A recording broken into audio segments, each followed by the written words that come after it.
On day 4 of the Christopher Schurr murder trial, several more witnesses took the stand on behalf of the defense.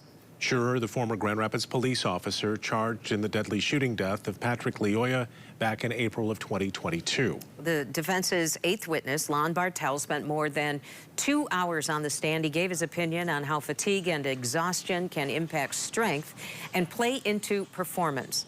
Bartel said that when Schurr lost control of the taser, he didn't have many other options other than the use of deadly force. He added that muscle fatigue makes it harder to hold on to items and would have impacted Schurr's ability to use other tools. The 9th defense witness was Dr. Mark Kroll, a biomedical scientist and electrical weapons expert. He looked at videos and reports on the case. He said even if tasers are deployed as a first resort, the situation can easily escalate, especially if there's a struggle like the one between Schurr and Lyoya. Sadly, what happened here happens every month or two across the country, because taser electrical weapons are used about 2,000 times a day worldwide, about 1,500 times a day in the United States. It doesn't always end well. It doesn't always do the job. And then so there's a transition to firearm.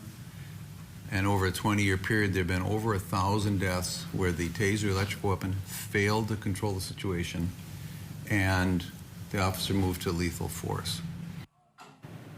Kroll said as of 2020, there have been 113 cases where a suspect has taken control or tried to take control of an officer's taser.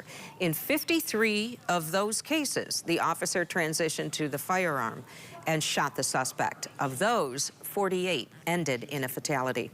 News 8, of course, closely monitoring any new developments coming out of this trial from start to finish.